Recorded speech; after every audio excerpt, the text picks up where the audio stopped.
Okairi, welcome back to my channel, May Between the Pages. My name is Taylor, and today we have another wonderful episode of Page Chewing with my two co-hosts. It's been a long time since the three of us have been together, so very excited the three of us are here.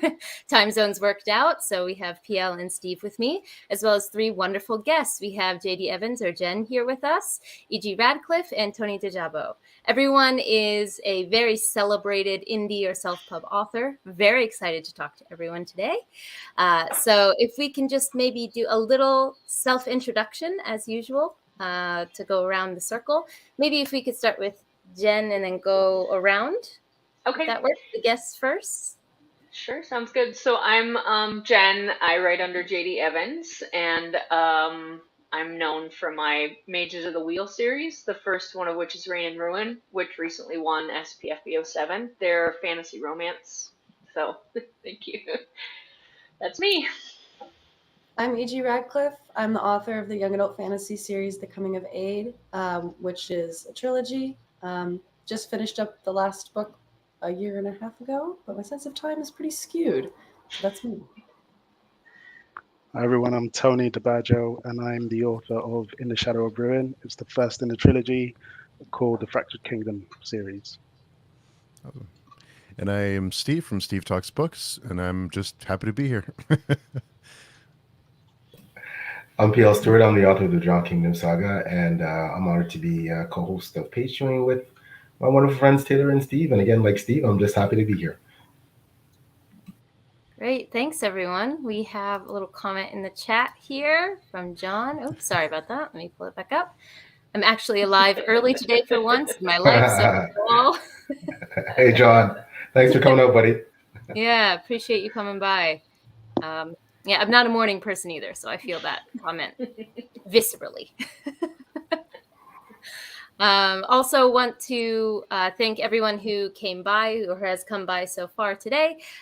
We had a little bit of a time mix-up because today is the time change in some countries and not in others. So I apologize for anyone that comes in later or watches it later if the times got mixed up for the start time. That was yours truly. I'll take that on. But I hope that everyone can kind of pop in at some point during this chat that wanted to. But as usual with page chewing, we like to start with kind of a general question or theme first, and then we'll see where that takes us.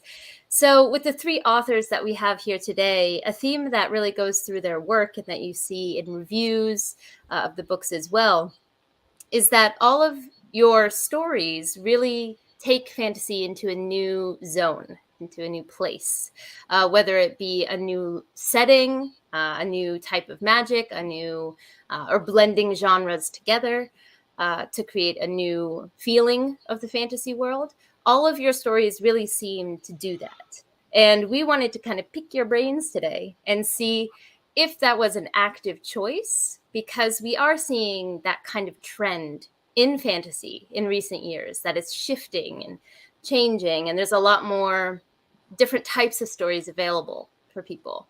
And we here wanted to know if that was an active choice on your part or just kind of naturally happened. You know, how did that kind of element of your story come to be? Anyone can take the question who would like to. No pressure. I guess for me, I'm on, the younger end of this particular authorial generation. So I don't have a ton of memory of the evolution itself because it was kind of happening while I was a part of it. When I think of older fantasy, I think of Tolkien and C.S. Lewis and T.H. White and all that, which is all very epic style. And I think that, market-wise, not a lot of people are looking for that. But I'm not sure that it even belongs quite in the same genre because it is fantasy. It is this beautiful world building, these incredible characters. But much of the fantasy that I read today is, it might be fantastic, but it's not at all comparable to reading Tolkien. It's just a very different experience. Yeah, I think similarly for me. So with the high fantasy that everybody is known to like and enjoy, I think over the years that slowly changed slightly because maybe because it's been a bit diluted in some respects, maybe. So me personally, I think it was having a new take on what fantasy is as it is to me, and how I can sort of evolve it and make it not so much high fantasy, but still have the element of fantasy in it in my writing. So I think that's how it sort of transitioned to me. So I'm gonna take a stab that I'm probably the oldest author here. Well, maybe not PL, but of the three of us that have spoken so far. So I grew up with things like Dragonlance and Mercedes Lackey and Tamara Pierce and um, Tolkien and the others that were mentioned. Those are old school fantasy, and Tolkien could arguably be considered the father of high fantasy. Um, but I think what you see now is a reflection of just what happens with any sort of entertainment. So the tastes change, the influences change. People have been watching TV for a very long time now and consuming entertainment in a different format. And so books have changed to reflect that. You're not going to have a lot of people that are going to pick up a book like a Tolkien book and really be willing to sit through songs and long descriptive paragraphs of trees, and so I also think particularly in things like YA or the fantasy romance, you get a lot of influence from people that read fantasy that grew up with a very robust YA fantasy selection. I did not grow up with that. There was some, but not much. And I was reading adult fantasy, right? So that's what influences my writing. But you go just a couple years younger than me, and they grew up with an enormous selection of fantastic YA books, and a lot of them had romance in them, even just a tiny bit. And so you'll see that now in fantasy. And I also think that there's a pretty big influence now from fan fiction. So a lot of people were reading fan fiction of their favorite shows, of their favorite worlds and books. And so they have a different expectation going into reading of what's added in world building and what's assumed and what's not. And I think it's affected the way that you look at a book and the settings and things, and they kind of expect a sort of different fantastical than maybe I did when I was growing up. So that's that's what I think happened. Yeah, you make some really good points there, just talking about the evolution over time, like and the influences that we as readers have, right? So it's not just Right. influences on the authors, but the influences on the readers and what they expect.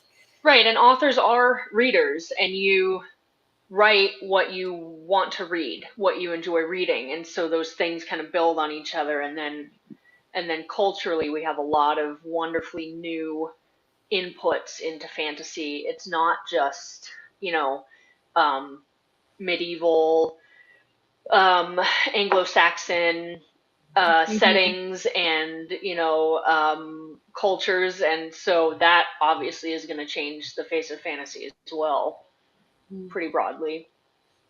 And as always, of course, literature and writing is going to address what people want to talk about societally.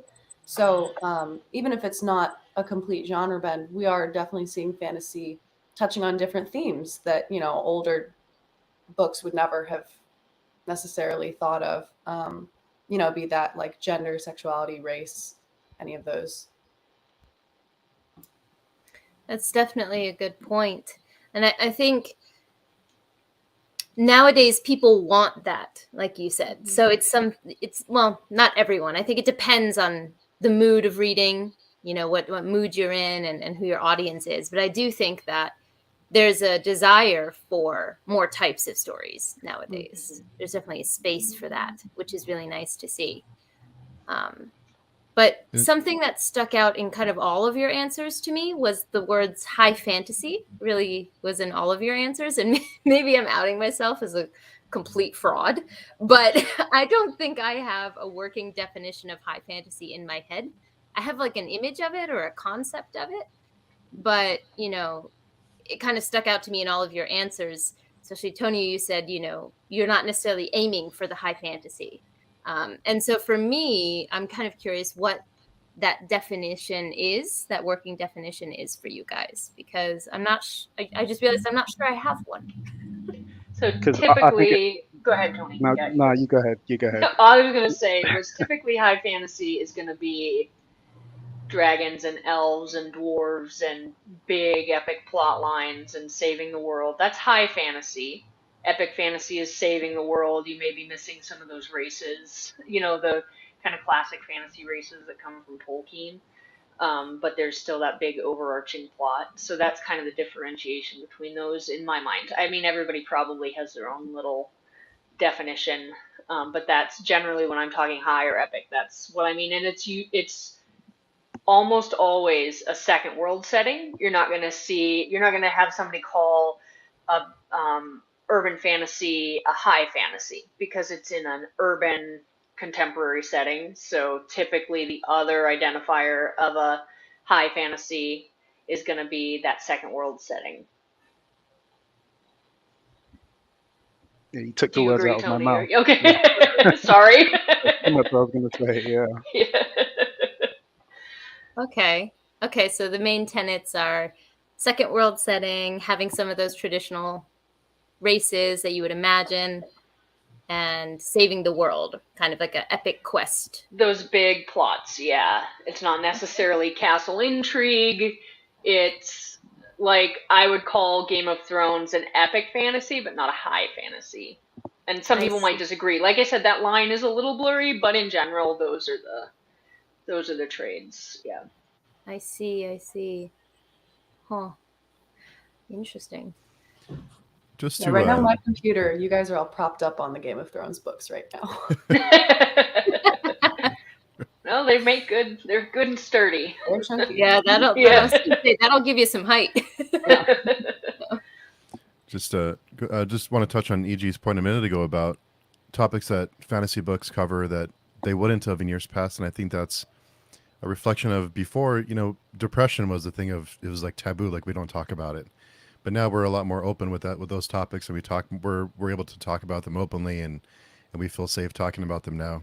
So I think that's part of it too, cultural shifts that we've had.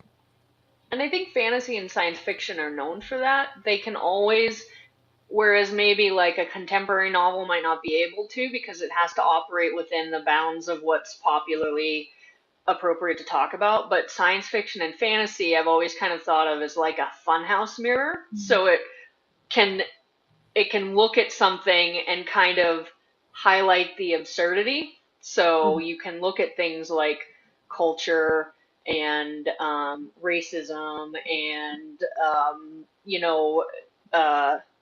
extremism and forms. You can look at sexism, like all those things. You can put it in a different setting and you can take it out of the cultural bowl that it lives in and examine it from a different angle. And that's something that fantasy's always been able to push a little further than like contemporary literature, I think, because it's fantastical, because you take it out of context.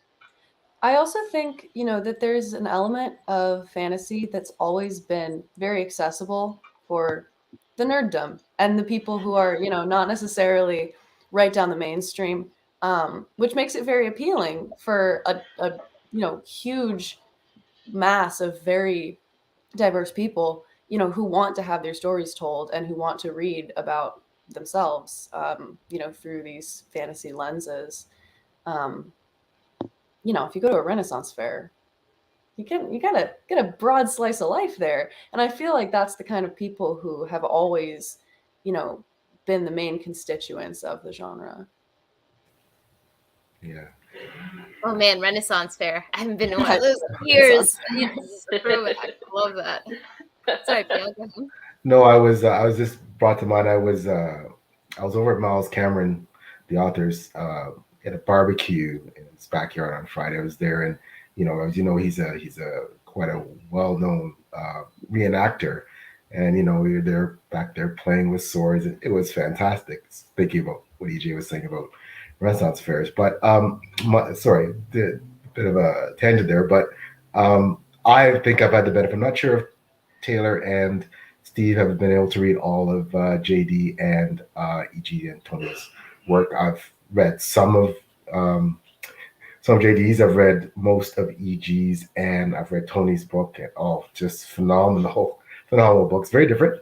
But I just wondered from each of you. So we're talking about this high fantasy, epic fantasy, kind of putting things in almost silos in a way, but not exactly. Well, how would you? Can each of you tell the audience, and for those who haven't read your fantastic books, a bit about them, and how would you classify your own work? Do you put them in a particular category? I know that for me, I guess just in some ways I do when I think about each of your works, but that may be totally wrong. That's just my personal, my personal thoughts. But I'd love to hear what each of you think about your own work and maybe describe it a bit. Do you want me to start off? I'll just go. Okay. Scissors if you guys want. Yeah, I'll just jump in there. So I would describe mine as epic fantasy romance. There's a very much a strong romance plot. It is not a side plot, and but it is epic. So you've got that second world setting. You have a lot of politics. And there's sort of a big plot line that runs. So my series will eventually someday be 6 books, and the fantasy plot runs throughout. So when you see a big plot like that throughout a number of books, that's going to typically fall into an epic category. So that's what I would call mine. I think for mine, I know what I categorize it as under Amazon, to be sorted into those categories, but I've always struggled personally to define mine in my head because the first 2 books are very small scale. They're very character driven. There's romance, but it's like the fantasy element is interwoven, but it's not really the main driver of the plot. The 3rd book opens up the world. It gets a lot bigger. There's more characters. There's more politics. And the fantasy element is a much more powerful driving force instead of sort of a background influence. So I'm not actually sure what to call that. It's a mishmash of different things that I liked growing up, all just kind of in an aggregate, I suppose. What would you call it? She's throwing it back on you, but Honestly, when I read your work, EG, and you know how much I love it, it reads almost like when I think of fairy tales, like I know it's not anything like that, but Hansel and Gretel, I just it has this fairy tale element to me, yet it's very mature, right? The writing is exceptional, and the plot is very mature, and it's extremely poignant. It'll rip your heart out. Like your books they really hit me in the feels. And but if I was going to categorize it otherwise, it almost feels like a fairy tale. It feels like that works. Yeah, so I think for me, I'm sort of similar to EG. I very much struggle to define the book because I tend to gravitate towards historical fiction. That's what I read essentially. So I first started off with the thought that this would be a historical fantasy novel, but then it's also got elements of fantasy. There's elements of magical realism. There's folklore, a lot of folklore, and it touches on mythology and things like that. So till this day, I still don't know what to categorize it, but I think if I had to put it under a heading, it will probably be historical fantasy. But then again, a lot of people that have read the book have described it under several genres. So I'm still like, okay, it's sort of historical fantasy. Probably that's what I think. I don't know. PL, same question that EJ asked you. What would you say? I would agree because I feel that I've read a lot of I too am a big hisfic fan, and I've also read a lot of historical fantasy. And the best historical fantasy feels like any fantasy book feels like it's real, but more specifically with historical fantasy, the best historical fantasy feels like this is simply you're reading history. However, you've added some fantastic elements, and that's how I feel when I read your book.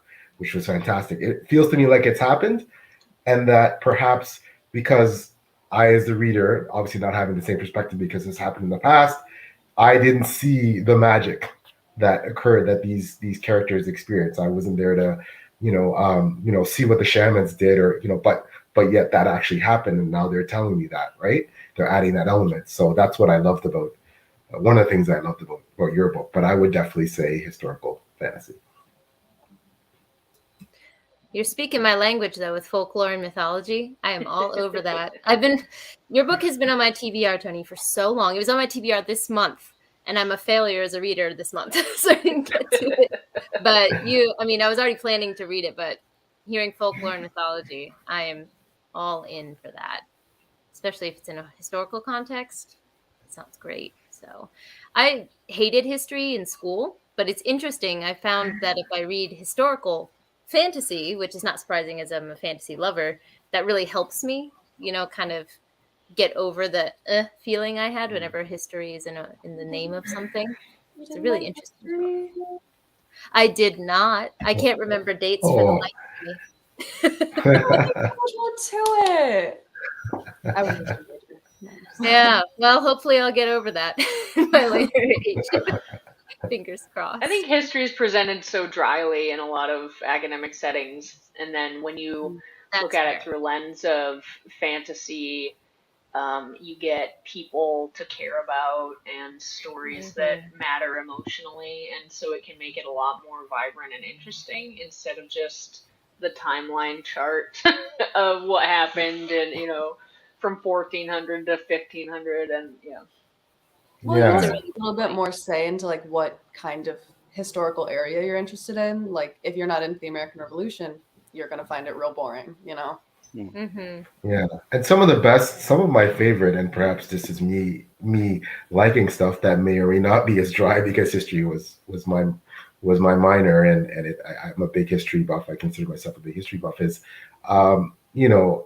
books like Fire and Blood, which the current House of the Dragon is based on, and The Silmarillion, which are two of my favorite books that, as fantasy books, because they are, they typically read like these large annals of the history of these worlds that these authors created. I found them fascinating, but for some people that might be, feel a bit stale reading them, because, there's not much dialogue. It's more or less an account. This is what happened, but I love those books. Those books were awesome, and I loved reading history books in school. And I think an element of history and backstory in every fantasy novel, which I essentially see as part of the world building, for me is critical for my enjoyment. I loved all of your books in that, of course. JD's, yours with more Eastern Ottoman Empire stuff was fabulous. EG's with more of the Fae, the British folklore stuff, and Tony's, of course, with Nigerian, folklore. To me, I eat that stuff up, right? So, yeah. Well, I think what we're seeing as a theme so far is the power of fantasy when combined with something else to give it that space to work with, like you said. Jen, you said earlier that it's more of a funhouse mirror. The way I usually describe it is it gives you a space, a gap, that it's not so close. So it allows you to look back on yourself and reflect on things. So fantasy has a lot of power in that sense. And we've talked about combining, history with fantasy, and that somehow makes it palatable to be magically. But something I know people talked about a lot, and I think, E.G., you mentioned it too in the description of your books, and you too as well, Jen, is that you have romance as part of it. And romance is considered, I think, when you talk about romance as a specific genre, it's very, the image that comes to people's minds is formulaic, half-naked people swooning on the cover, mass market paperbacks. That's kind of the image that comes to people's minds when you say romance. But I see fantasy romance becoming more popular in like mainstream fantasy culture recently, or at least from my perspective. So absolutely. I'm wondering if you guys are noticing that trend too, or? Yeah. So PL gave me an interview a while back, and I went like full soapbox on it. I'm so sorry. Oh, okay. I can't help it. But Great, don't apologize. It's fantastic. The interesting thing about romance is, yeah, if you're not a romance reader and you hear the word romance in any context, the immediate thing that comes to mind is probably one of two things. The bodice ripper cover from like the 1980s, 1990s, or the shirtless man werewolf cover. And I know if you don't like romance, those covers give you the heebie-jeebies. However, there's a huge range of romance, and I think there was always fantasy with romance in it, either as a subplot or books like Juliette Marillier's Daughter of the Forest, which was a retelling of the Seven Swans, the first one, and that had a big romance thread in it. This is an older book; some people may not know it. I highly recommend it. But then I also talk about how the same things I said earlier, which is the influence of YA and fan fiction on fantasy. YA in particular and fan fiction are often romance related because somebody watched a show or read a book and the romance did not meet their need, and so they wrote their own. And so now you see those people writing a lot of fantasy and adding that romance in because that's what they want to read. Yeah. And so yeah, I'll it's add its to own that. thing now. Yeah. Okay, so personally, I'm hugely weak for romance. I've been very busy, so other than reading my fellow indie authors' work, I've been pretty much reading like very heavy academic stuff for work, or I've been reading like the cheapest romance you can find because it hits my happy spot. You know, I'm like, Yeah. this makes me fulfilled. This is like I'm vicariously living out somebody else's happiness, and people want to be happy. Yeah, so Um, when you read a romance book, they are formulaic, and there's a reason for that, and it's what EG just said, because yeah, people want a happy ending when they're people want reading a it. happy ending. Yeah, But when you go beyond that, you know, I love a formulaic romance because I know exactly what I like and I kind of want to see it over and over again. But you know, when you see romance in fantasy or even in, you know, subsets of the romance genre itself, there's a lot of opportunity to explore complicated themes. You know, it yeah, doesn't have to be straightforward. In fantasy, especially, I think you see some of this because you know the fluidity of the genre allows for so much commentary. But even within romance itself, you know, the formulaic part might stay steady, but everything around it can change, yeah. and that means that the way the formulaic part is perceived or the message it sends can change based on the context. And I always think that's pretty interesting. Yeah. I think I just love fantasy allows you to put, so, I think if you don't read romance, you think that the point of romance is the sex. no, And it's it not. actually is not. It is the emotional journey. And one of the reasons romance resonates more with women is because we do tend to really latch on to that. And this is a generalization. I am not talking about everybody, so everybody's feathers just calm down. But in general, women often gravitate toward that emotional journey, that internal character conflict, and romance is a very good way to look at internal conflict. How do I meet this other person on some of the most intimate ways that you can engage with another human being and come to a compromise? It's exploring really internally more than you can in a lot of other plot arcs. And I'm going to address one comment I saw, which was John Palladino was saying to split romance into different categories. It's split into a million categories. So it's just, if you're not super familiar with it, you may not know all of them, but they're there. You just see a lot of the really popular ones and probably don't know how they break out.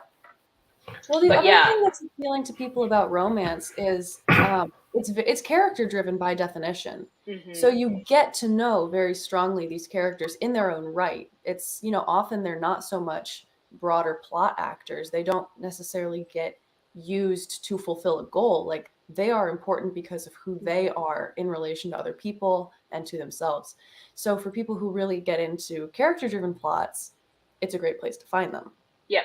Yeah, and especially for me, I consider myself a hopeless romantic, so I'm one of those Yep. exceptions, I guess. I love romance. I love reading it. I love incorporating it in what I write.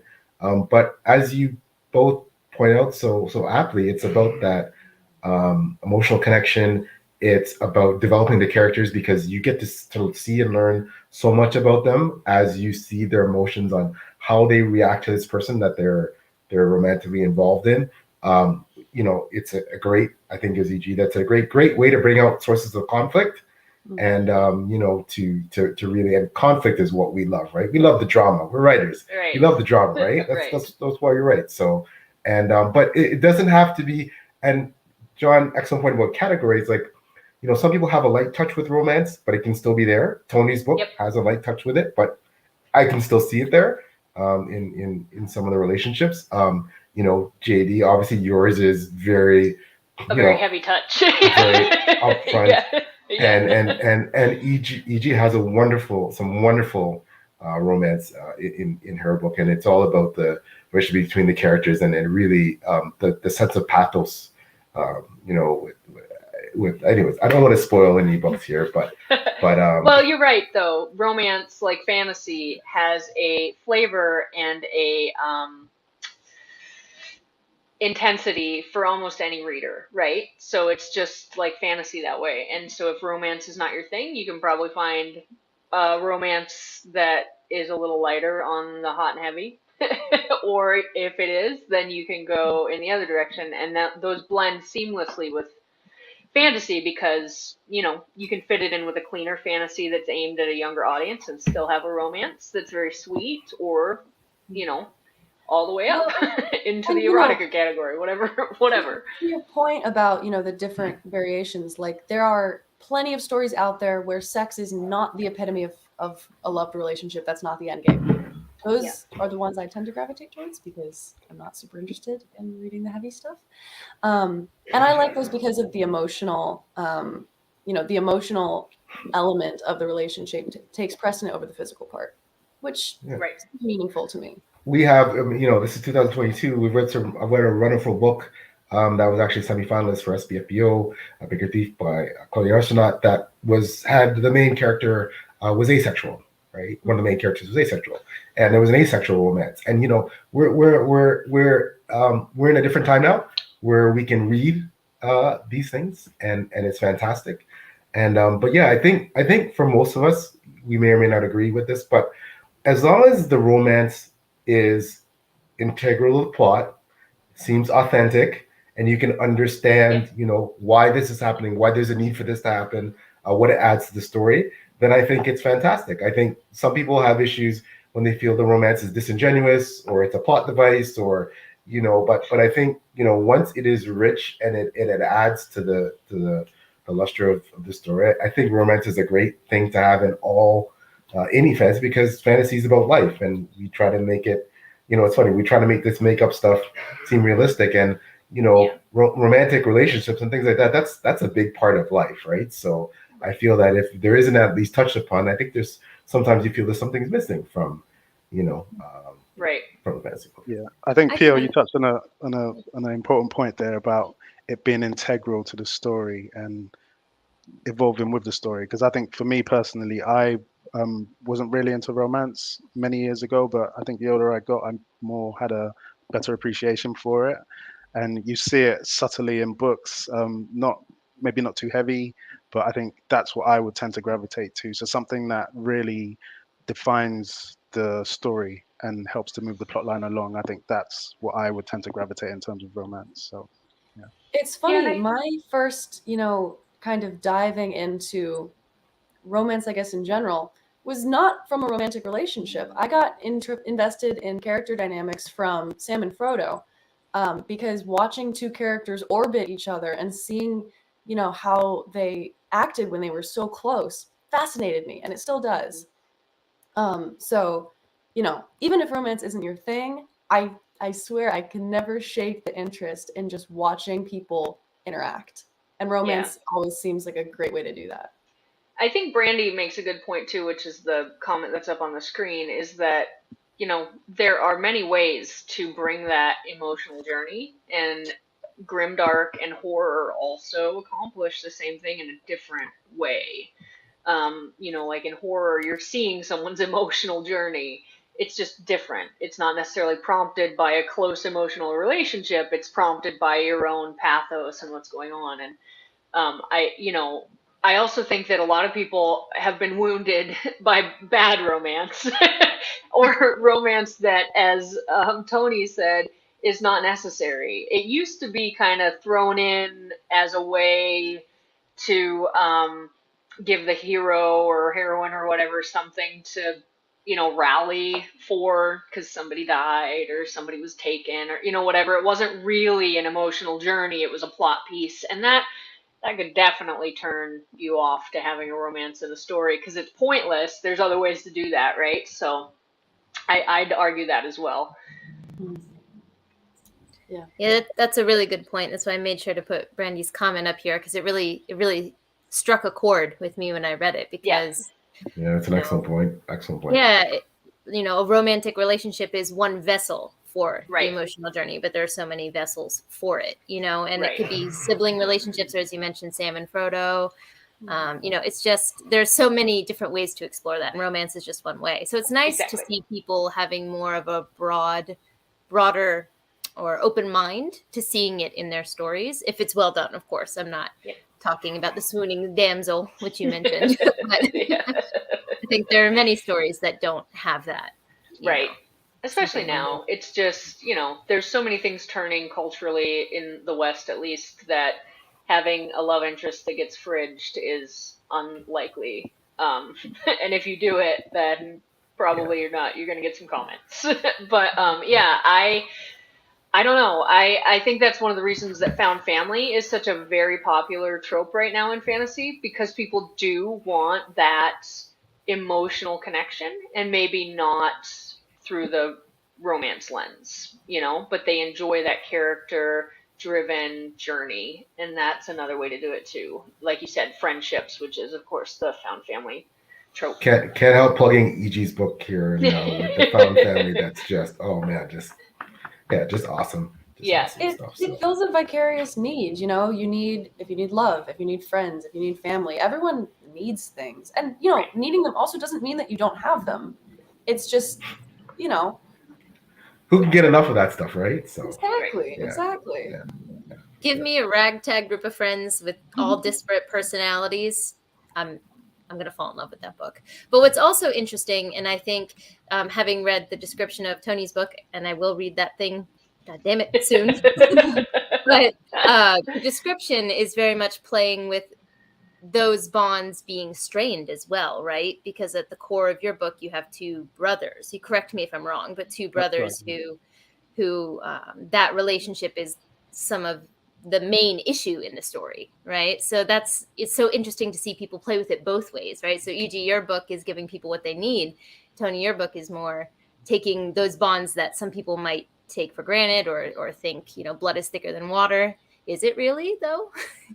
I think that's I like seeing it played with both ways. Yeah. I think I also, sorry, Taylor. Oh, no, I was just going to put a comment up, but it can wait till your comments are done. Go ahead, Pio. No, I was going to say that, it's hard to find, books that really, I feel there's just something so inventive and original about them. And I definitely think all three of your books apply. And your books have also definitely found, their audiences, and you all three of you have met with a lot of success, a lot of great reviews and even awards and things like that as independent authors, and kudos to you on all that. How, and I've had the privilege of interviewing all three of you for my 6 Elemental Interviews blog, but what, how is this success? How have you met with all this success? How do you feel about it? Is it something you expected? I mean, every writer, I'm sure, hopes that their work is going to be like that. It's going to, reach an audience and captivate imaginations. But how have you dealt with all? And what do you think about the success, particularly of independent authors, such as the four of us are, and the success you three specifically have achieved, and the fact that it seems like indie authors are taking over the world. How do you feel about that? Well, go ahead. Oh no, definitely you. No, you go ahead. Go ahead. Okay. I guess for me it's nice, but to be honest, even I haven't told like most of my friends. It's just kind of a thing I do. Some of my really close friends know, my family knows, but um, it hasn't affected my life much, other than the royalties, which are nice. But yeah, in terms of indie author success, we support each other, and I think that's something that's unique to the indie author scene, and that's completely priceless. So yeah, we help each other succeed. Tony, go. Yeah, so in terms of indie authors, like you said, they are sort of taking over a lot of things. I think it's now interwoven into the industry, and you can see so much development, and it's the quality of work that's being churned out, because I think previously there was a lot of stigma about people that self-publish or are indie authors, but I think that's completely changed now. There's so many fantastic writers and so many books, and it's just a sign of the time, I think.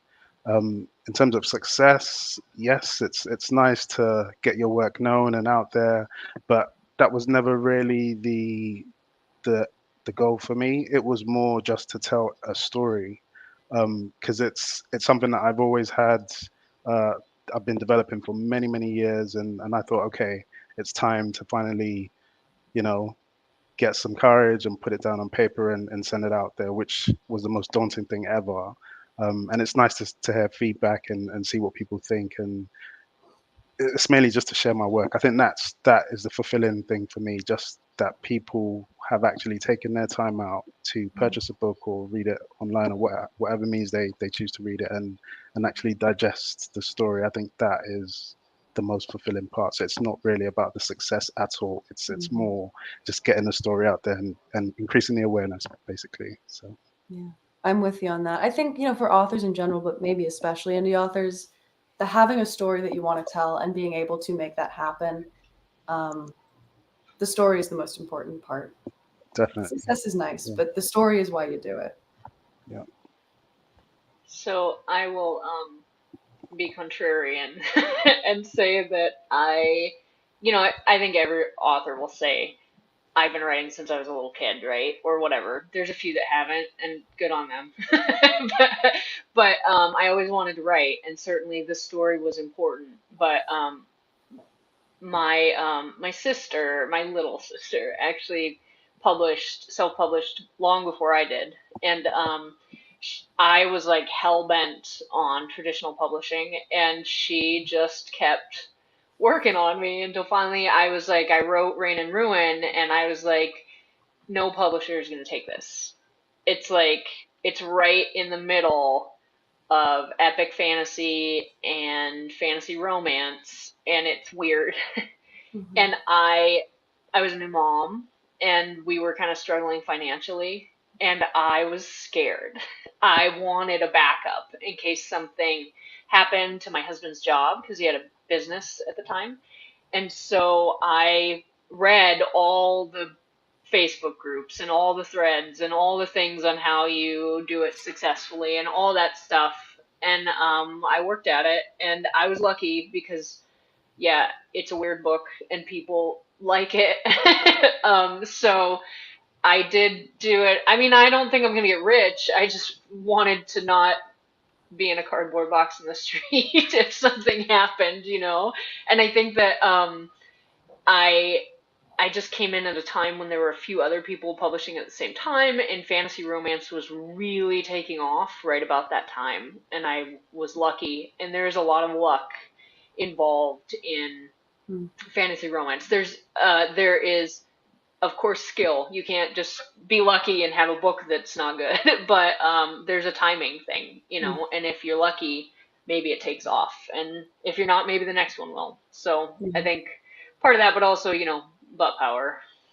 It's also worth acknowledging just how much legwork indie authors do, because pretty much we do alone what an entire, traditional publishing company would do for us if we were traditionally published. That means hiring editors, developmental, copy, line, all of that. There's multiple rounds of editing. That means finding beta readers. That means doing all of your own advertising, minding all of your own sales, putting it up on all of the, the right distributors. It's a lot of work.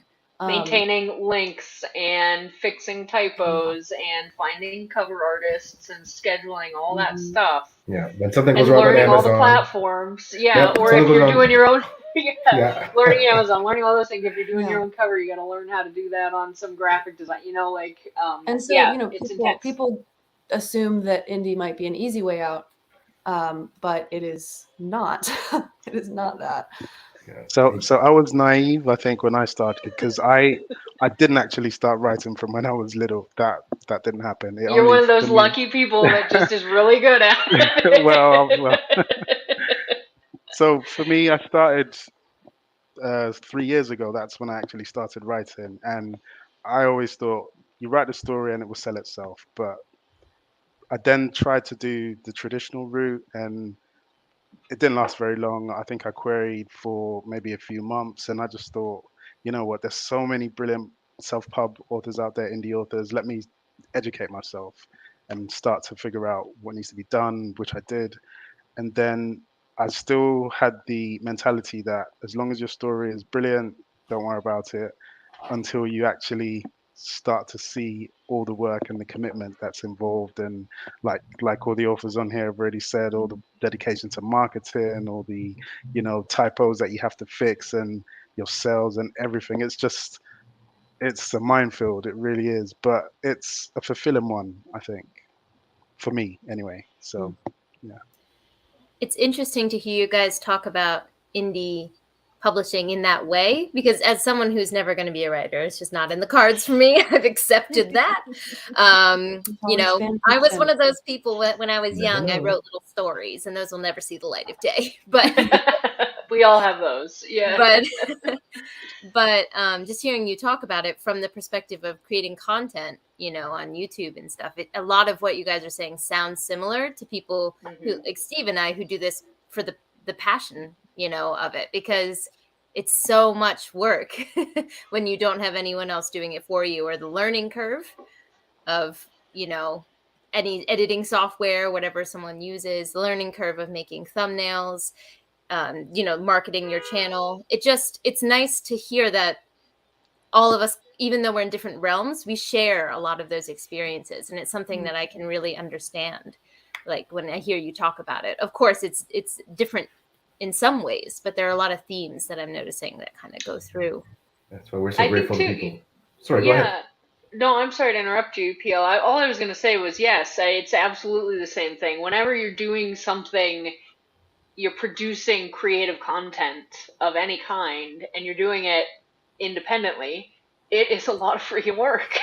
There is a lot involved that nobody sees behind the scenes, and it's true of almost any creative endeavor. Well, that's why we're so grateful too. Yeah, that's why we're so grateful to people like Steve and Taylor, because what they do to help highlight and essentially help market and promote our books is beyond invaluable. We can't thank people like you two enough. It means the world. And thank you for what you do, because believe me, as indie authors, any one sale means something. And it's something that without booktubers, a lot of us wouldn't have experienced the success that we've had. Yeah, I'm glad you say that, PL, because it is, when I was publishing Rain and Ruin, I went through and I contacted nearly 200 blogs and booktubers, and a few would take on an indie book at that time. And so we're always really grateful when you're willing to take a chance, because it is a chance. There's a pretty big broad range in indie publishing. And I mean, there is in publishing too, but there's just a slightly different homogenized standard in trad publishing. And so it's a chance, and there's a lot of us, and we probably badger you guys too much, but we appreciate your time. It's I'll funny. let Steve talk for himself, but I was just going to say it's a symbiotic relationship from my point of view. But go ahead, Steve. No, totally agree. It's point I was going to make too. And it's funny that you mentioned about indie authors contacting bloggers and reviewers, because when I get an email from an agent, I don't really read it because I know it's copy and paste. But if I get one from in any author, it's a different connection we have, and I can Interesting. DM you, or we can do things like this. Can't do that with most other authors. So Yeah. it is a two-way street. But we talk about all the work that's involved in getting your book published and getting it out there, and all this time. I wanted to ask all of you what it felt like to hit that publish button. What was going through your mind when you hit that button and it was out for the world to read? Terrifying. Yeah. That is the word. Yeah. Yeah. I genuinely don't remember. She's got trauma. Just to show you how terrifying it was for me, when I hit the publish button, I actually sat down for, I don't know, all of 10 minutes and thought, I'm not ready for this, and took it off. Bad idea. This was a bad idea. Yeah. Then we Took it published off? a week Oh, no. later. Well, it takes a lot, right? That's putting a lot of yourself out there. Yeah. A book has a lot of yourself. So we just had a couple comments about the indie books. I'm new to the indie scene, and so far every single person has been a delight. I second that 100%. Yeah.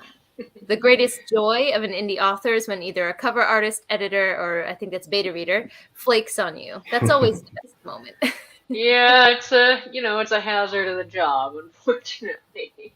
I've had good experiences with cover artists and editors, but beta readers are always hard to get. Also, ARC readers, just because they're just people, it's not their job.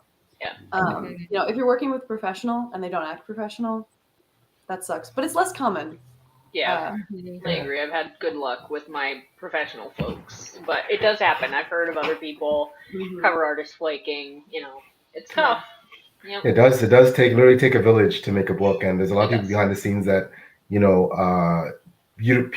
people who read your book don't see, that have supported you and been essential in your book being published. And I think we all know who those people are in all of our lives, our individual lives, and yeah, shout out to all of them that help allow us to publish books. So thank you.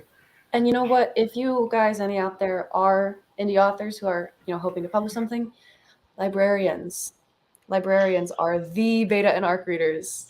Go to your local libraries, go to online libraries. Like, that's your place. Yeah. Libraries are amazing.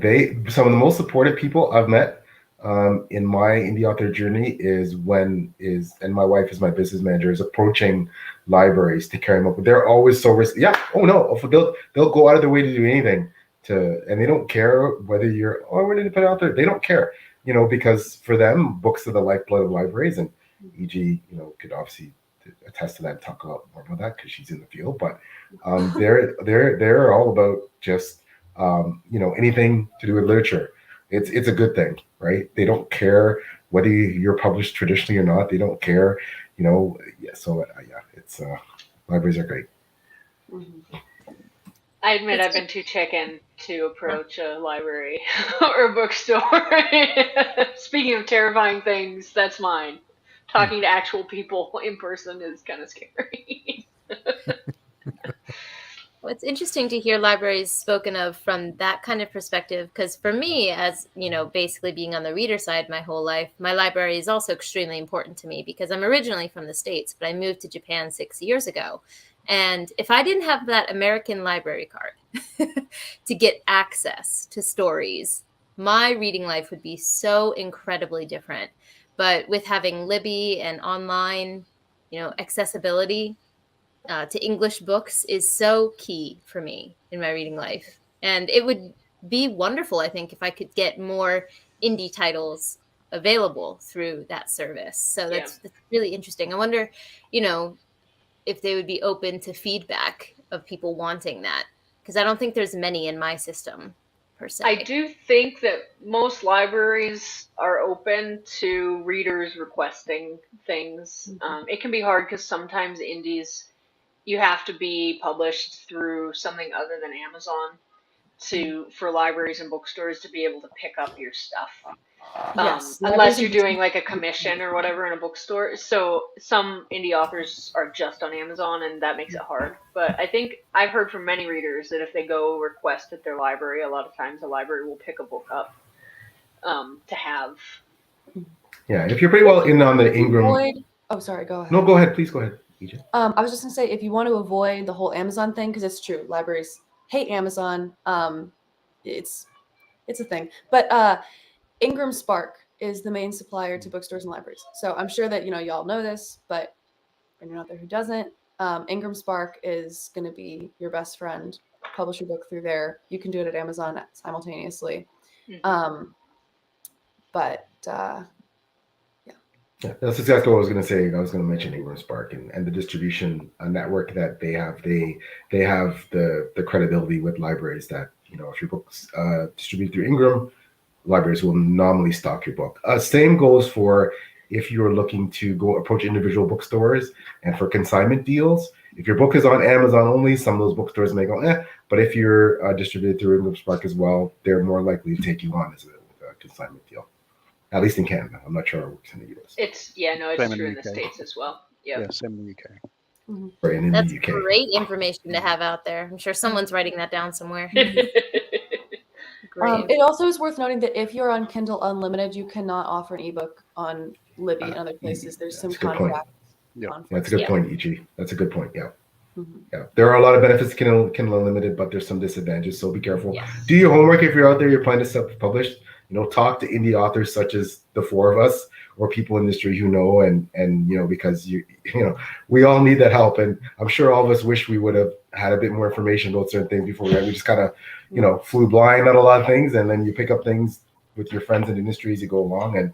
But yeah, there's a lot of things I wish I would have known when I first started publishing that I know now that would have helped a lot, made things easier. So. And readers, if you want to see a particular indie book at your local library, a lot of them do take requests. So we love to see it, all of us. Big fan of when people request our books for local libraries. And I know that we talk a lot about traditional and indie publishing, but I wonder what percentage of readers actually know the difference if they just see a book on Amazon. I wonder how many readers really know whether it's traditional published or indie published. So I know we're aware of it because we're involved, but I wonder how many just people who don't keep up or who aren't familiar. I don't know that many of them know the difference. They just know if a book is good or not, or that they enjoy it. I guess it depends. If the person is someone who will actually look and see how the book is published, look through the fine details on Amazon, the business page to see who the publisher is, and they see Orbit, well, obviously, traditionally published, and they see published by, E.G. Radcliff, G.D. Evans, Tony Debajo, P.L. Stuart, or something like that, some iteration thereof. But I don't think a lot of people check anymore. I think there was a time where, as we talked about, when I think it was JD that mentioned that the esteem of indie publishing was not what it is now. Perhaps people were a bit more discerning and looking to that to make sure that what they were buying, if indie was persona non grata to them, they would make sure that the book was traditionally published. But now, and because the quality of indie books are so high now, the covers, the design, I think my books are on bookshelves in the major bookstore in Canada, Chapters. There's a lot of indie authors on the shelf with me, but most of the books are traditionally published. I'd argue that you can't tell the difference between covers or anything like that, or the quality of the print or anything like that. They look all the same. You wouldn't know unless you knew. So shout out to all those cover designers that are really staying on top of the trends and that can do all they make them look just as good as any traditionally published fantasy book. For a while it was kind of hard to get a good cover if you were indie, because a lot of the traditional artists that were working on particularly fantasy books were very expensive. When I looked into getting mine done, I looked at some of the bigger names. I was like, well, I'll never pay this off, So there's a lot of very talented people popping up and helping in that realm of publishing, because I do think that the window dressing on a book has an effect on readers. I think they look at it and they're like, oh yeah, this fits in with what I'm looking for, But I don't know that they're like, is it indie, is it trad, unless it looks like somebody made it on paint, which is what it would look like if I made a cover. But that is an interesting point, though, in terms of, do people actually, can they differentiate between the trad and the self-pub or indie books?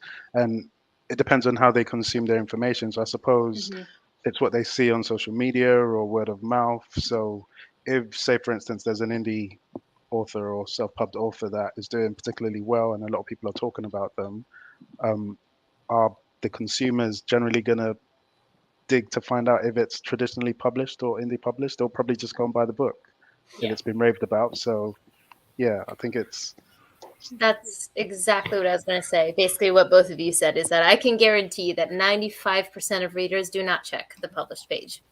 95% of readers they skip right over, maybe read the dedication and then they start the book. So the other thing I was going to bring up is the cover. Absolutely. The cover, I think, is the most important part. If anyone says they don't judge a book by its cover, they are a dirty liar. Because everyone does. Yeah. So I think, props to the cover artists out there, because I can't tell the difference for sure. Yeah. Yeah, but Tony's point was excellent too, in that, everybody knows, not everybody else, a lot of people know that someone like Will White is self-published because he has had so much success and he's a New York Times bestseller that it's such a big story that he is self-published. But that being said, some people don't know that, and people who just look at the New York Times bestseller and say, okay, maybe I'll pick up a book from there. They pick up Will White. They just think, okay, great, right? Or someone who doesn't know someone who like Ryan Cahill is self-published, or some of the really exploding indies on the scene. They're not going to know, and that's, I think, in a way, a good thing, because we're all authors, whether we're traditionally or indie published, and books are becoming books, which is great. And for readers, art is as much as discerning between the two. And I think very much like the music industry, we talked about this on previous episodes with Paige doing, Steve telling, myself. If the book industry goes that way, where essentially in the future almost everything becomes indie, well, it'll be a really interesting landscape. I think in the future. So we'll see. Not that I'm hoping that my traditionally published friends can't still get book deals. I'm sure they'll be able to, because there's a lot of great ones out there. But things are changing. So Yeah. But I was just wondering, would you three mind giving a bit of an elevator pitch for your books or your series, just so that, again, you're all very popular indie authors, but just for anyone who's watching who isn't aware of what your books are about, just to kind of, give them a little taste of what they can expect when they press buy one of your books. How about Tony goes first? I was going to say the same with you, but so this is another thing. I think authors in general, well, I'll speak for myself. I think we're good at writing books, but actually describing it is a completely different ball game. No, that's Not correct. good. Yeah. But Accurate. just to Very take a accurate. shot, I'd say my book is based on a king who is a ruler of this ancient tribe who claim that their bloodline comes directly from the gods, very proud people, and he has a brother who was banished for a crime he committed 10 years ago. So the brother has now come back to the kingdom with his eyes on the throne. The brother is aided by his mother, who is a powerful witch. Her name is whispered across the lands of the tribes, and it's all about how the king, the current king, is going to preserve his kingdom, preserve his heritage. So he then embarks on this journey where he decides to go down dubious routes, which he wouldn't tend to do, to try and ensure that he comes out on top. So it follows his story, it follows the story of the king and his children, and how the kingdom is torn apart from the various conflicts that are happening. So the different alliances, different tribal landscapes, and it's a book really about redemption and man's ability to survive, and the lengths that man will go to in order to maintain what they hold precious to themselves. So that's, in a nutshell, what it's about. You said you weren't good at Sounds describing it. That was great. Yeah. Sounds amazing.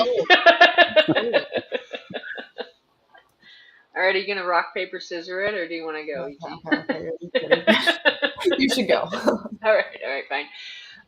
So I wrote an epic fantasy set in an Ottoman Empire inspired setting.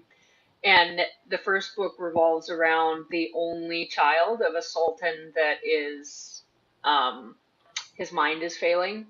and she's a daughter, and she's sort of in this position of being of age to be married and essentially put somebody else in power, and she doesn't want to.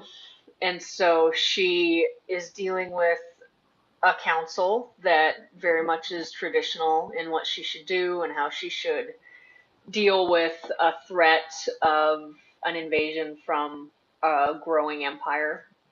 And so she decides that she will kind of illicitly ally with an enemy nation who has mages with forbidden death magic, which is really taboo, and everyone is afraid of these mages.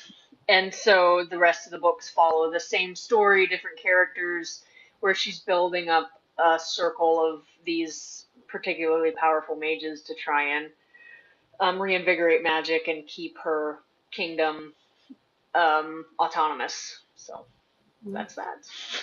And there's romance. My book is loosely, inspired by elements of Celtic folklore. It follows a young man who's living in a divided world where their history has resulted in about half the world being quite impoverished and the other half living in large ignorance of that poverty. He's from the less fortunate half, and it follows his story of not only having to navigate a world that he's not familiar with when he ends up in the White City, which is the nicer part, but also his own heritage, because he's not who he seems. I don't know. I'm not good at this either. But there's elements of fae folklore. There's elements of romance. There's some darker scenes. So if you're squeamish, maybe avoid it. But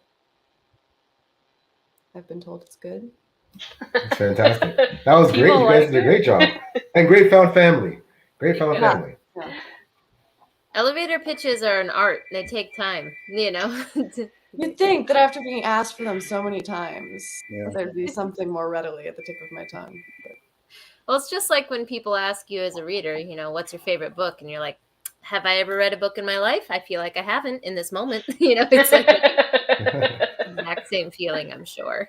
I'm just curious. And you know what? I hate to do this, but I can't help it because I'm a disturber like that.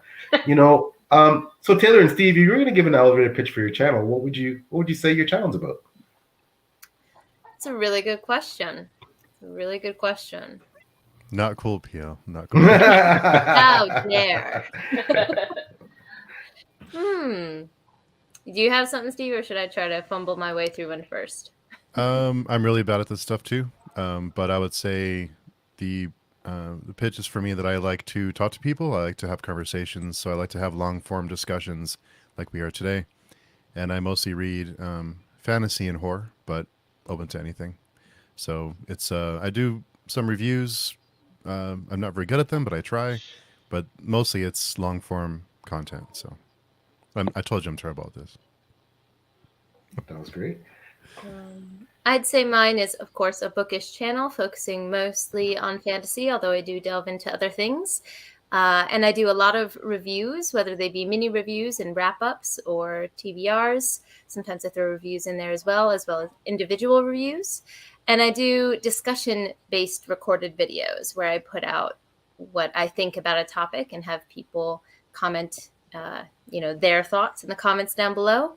And I'd say the final thing that you can find most often on my channel is an infusion with Japanese life. So I'll do reading vlogs where I talk about my life here as well. So it's kind of a combination vlog. And those are also quite common. So I would say you can find all of those elements on my channel.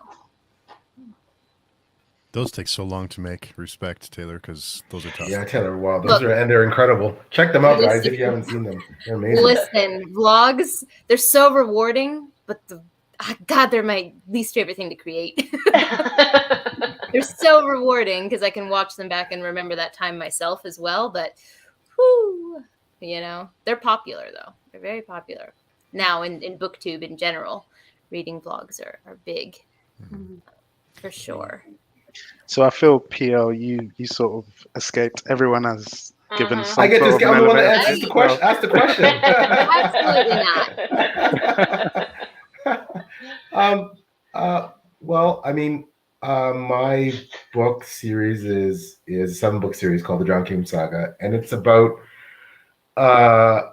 it starts out with a prince who is one of the members of the ruling family of my version of the lost realm of Atlantis, and he's very privileged, and he's very bigoted, and he's very opinionated, and but he has some good traits, and he's also very talented. And the book is about, without, it's not a big spoiler. I mean, it's about my version of Atlantis, so it obviously sinks. So when it does sink, he manages to escape with some followers, a small group, and go across the sea from where Atlantis once stood, and try to establish himself in a new continent that is very different from Atlantis.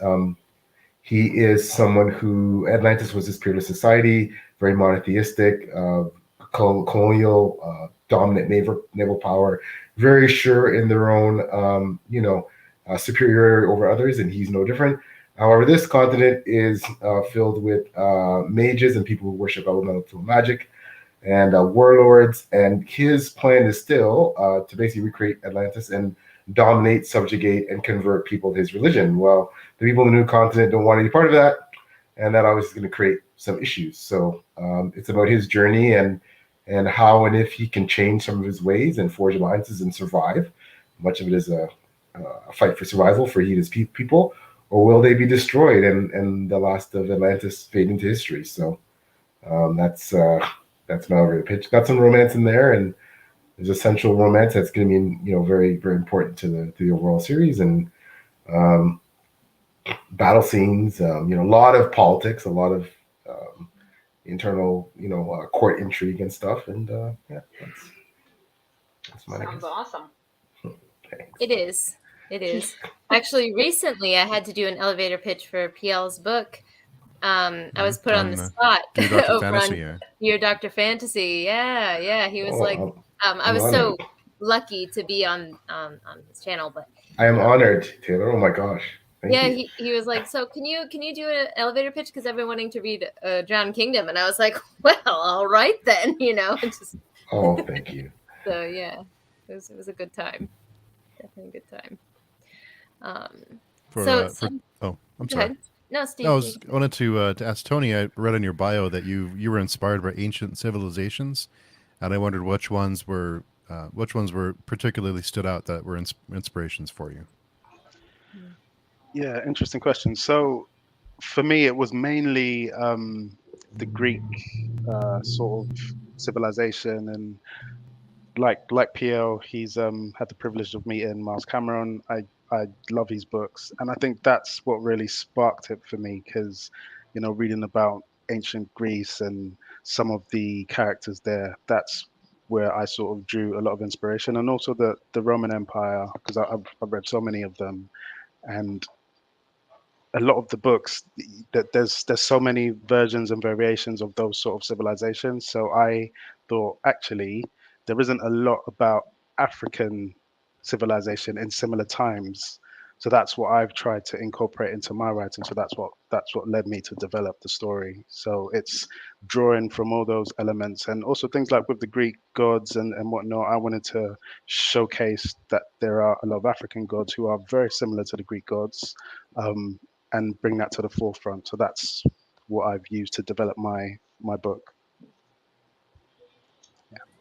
And for JD and for EG, what were things that inspired you for your stories?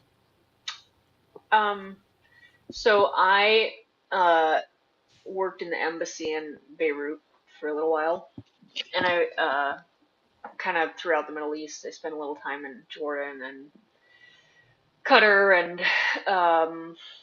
also Iraq and Kuwait. But anyway, I really fell in love with Lebanon, and it's a very interesting place. It's a Mediterranean country. I think in the US, if I say Beirut, it conjures a very specific image and a very specific sort of feeling. And I just loved the country so much, and it has an incredible history. There's a site there that is the only continuously occupied site, the longest continuously occupied site in the world, and it's been through empires and wars and all kinds of things, and the people are warm and wonderful and friendly, and the country is beautiful. And I just really loved it there, and I've always been a fantasy reader. So I was like, what would happen if I set something here? And then I have elemental magic in my books, and there's 6 variants of that, the 4 that you could probably name very easily, and then I added in creation and destruction. And what I was examining was this idea of balance between those. So creation and destruction, that you can't have either one without the other, and then the same all around, essentially this wheel. And so when I am looking at the conflicts in my book, they're all based on that.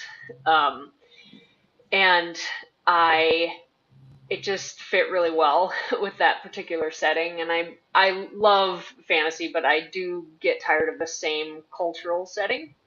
And I'm crazy about all the new stories and getting to see these glimpses of different geographies and different religions and different gods through the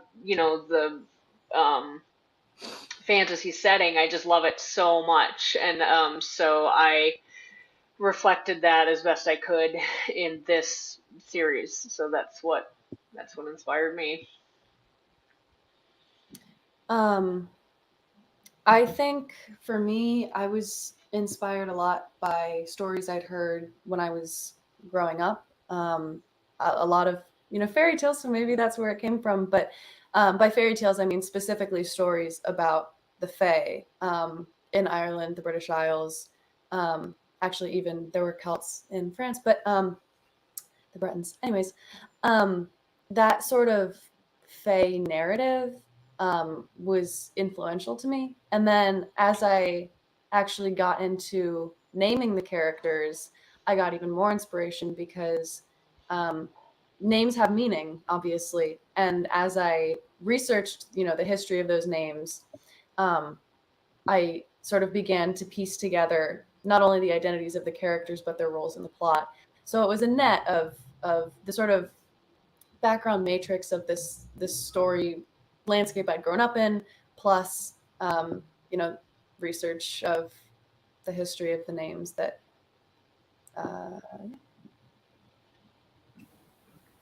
That's fascinating. It's funny too when you mention. I think we all have a fascination with folklore, with things like that, and empires particularly have always fascinated me. And I love to Tony's point. Many people have heard of obviously the Roman Empire, etc. But when it comes to African empires, in particularly the Mali Empire, the Dakota Caliphate, the Oyo Empire, the Benin Empire, which I know, in Tony's book, it's largely Nigerian inspired. It's just so great to see the richness of all these other, all these other empires and all these other cultures coming into fantasy today. And indie authors, I think, are the vanguard of JD's Ottoman inspired and EJ's with the Fae, of bringing all these other rich cultural mythological things regarding fallen empires into Atlantis. For me was big, like Tony said, the Greek and Roman mythology stuff was big too, but it's great to see, as JD had mentioned, all these other places in the world that now we're really getting into them. And we're seeing the richness of the entirety of history rather than more just the medieval, right. focus. And I think we, all the way back to the beginning, seeing a glimpse of those things through fantasy, a genre that you love, can open up a whole interest in the actual history, the actual setting, the actual people and culture. And I think that that's kind of a powerful thing. And that's one of the things I love about fantasy as well.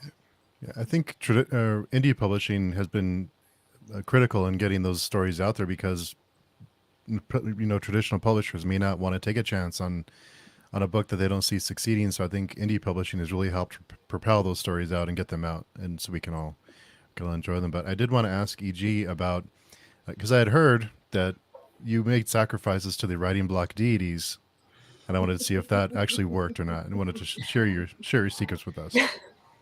That was mostly a joke, but I'll be honest, I definitely hit some points there where I was like, There's gotta be, gotta go for a walk in nature, whatever.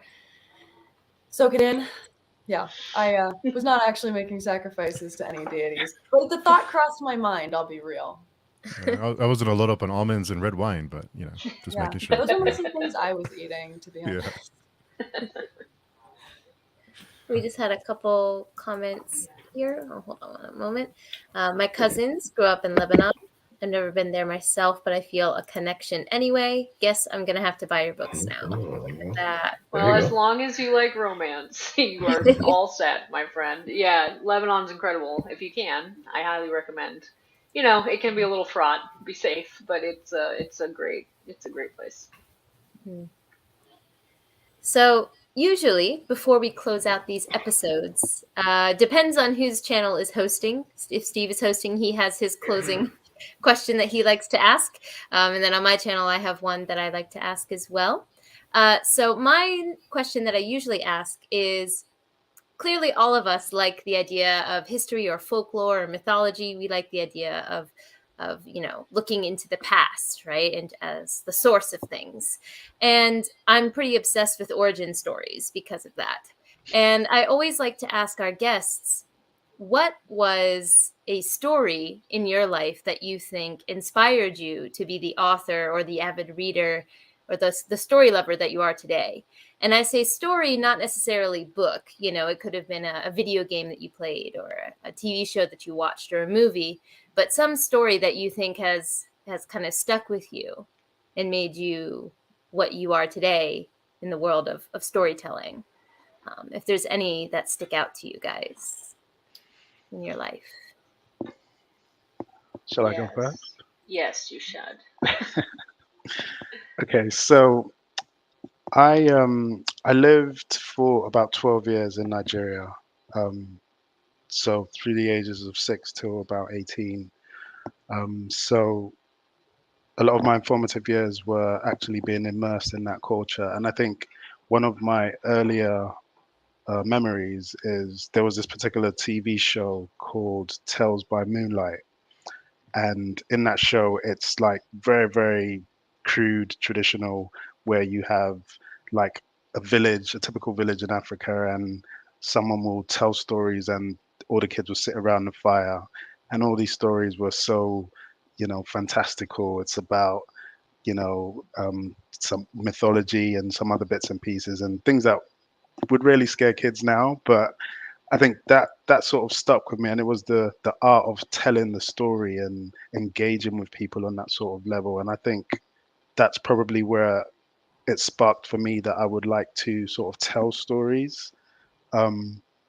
Yeah, so I think I had to think about that. It just came to me now, actually. So yeah, for me, that's probably where it started from. That's a great answer. All For right. me, I grew up with BBC's Merlin. That show is, the CGI is terrible. That's like the best show in the whole world. But I absolutely adored it, and I still do. And as I got older, I started, researching the history that it was actually based on, like the Arthurian romance, um, and seeing where they took liberties, because they took a lot of liberties and they made this fantastic story out of it. And so I just, I got kind of hooked on the idea that if they can make something so amazing with this material just by synthesizing from all of these different places and making what they want with it, maybe I could too. And storytelling was already something I had an interest in from a very young age. So it was kind of the spark, I would say.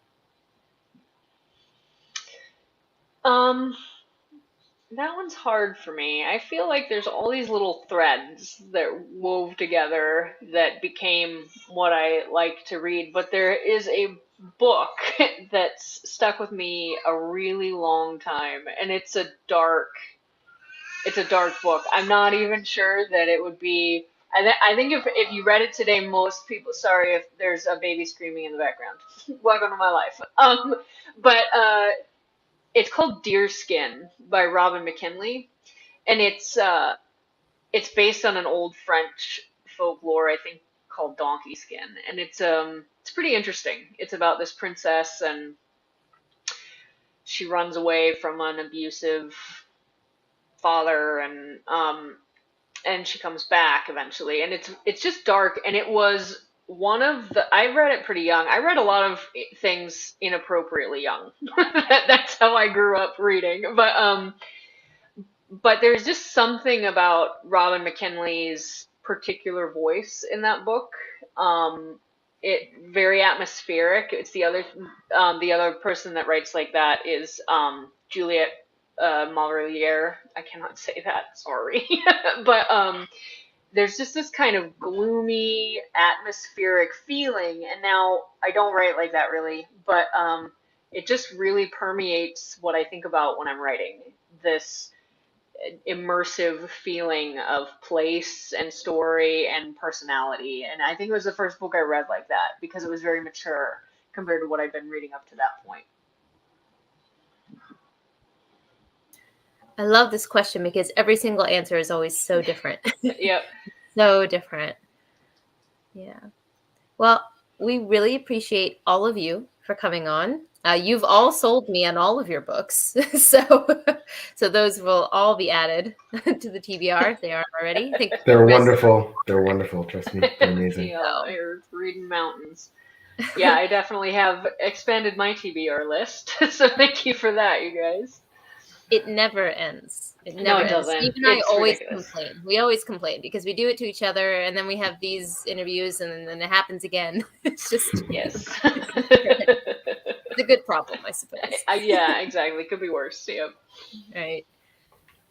So before we go, if anyone watching would also like to add your books to the TBR, or want to look into you guys, just as people, where can they go to find you? Where can they go to find stuff that you have in the works and new books that they can look for from you? Where should they go to look? So I am gonna age myself and say I'm most active on Facebook. I have a group there called Readers of the Wheel, and I'm also in a group called Indie Fantasy Addicts. And Indie Fantasy Addicts is a fantastic place to hang out, by the way, if you can stomach Facebook. It's great. I'm on Twitter, Instagram, and TikTok as JD Evans Books, and that is also my website. I'm E.G. Radcliff on Twitter, Instagram, Facebook.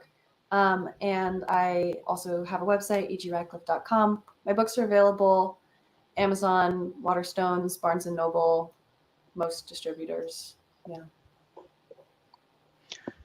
So I am also on most of the major platforms. So on Twitter, I'm T Debajo. On Instagram, it's DE_BAJO. Same on Facebook. And my website is DE/Bajo, BAJO, .com/books. And similar to EG, I'm on Amazon, Waterstones, and a number of other online stores. Just before I let my co-hosts also say their piece, I want to say that I will be sure to have everyone's at least Amazon link for their book in the description down below if anyone wants a one-click access to the books we've been discussing today. So that will certainly be available. So my wonderful co-host, would you like to tell people? I can never point. I should just do this at this point, and you guys know what I'm talking about. But if my wonderful co-host could give their little spiel about where people can find you, they don't follow you already. Maybe Steve and then PL.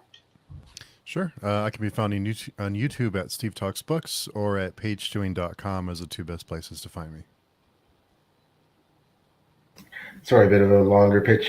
You can find me on the Forgo blog, where Steve, myself, and Taylor are all bloggers as well. And Taylor and I are assistant editors. So watch out for all the SPFBO stuff, the current contest at 8. We're now into the final round. Exciting. So you're going to see finalist reviews for what's coming soon. And JD, of course, and Tony and EG know all about that because I believe Tony's currently in the contest and EG has been. And JD, of course, won the previous SPFBO. You can also find my website, www.plstore.com. That's more stuff for information about the series. I also do an interview called 6 Elemental Interviews, 6 Questions to Creatives, of which I've had the honor of having Tony, EG, and JD all interview. You can also follow me on Twitter. That's where I'm most active. PL Stuart Writes.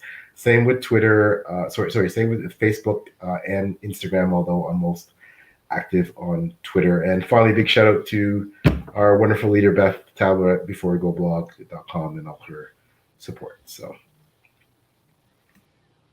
All right. Thank you very much, you guys. It's been a very fun talk.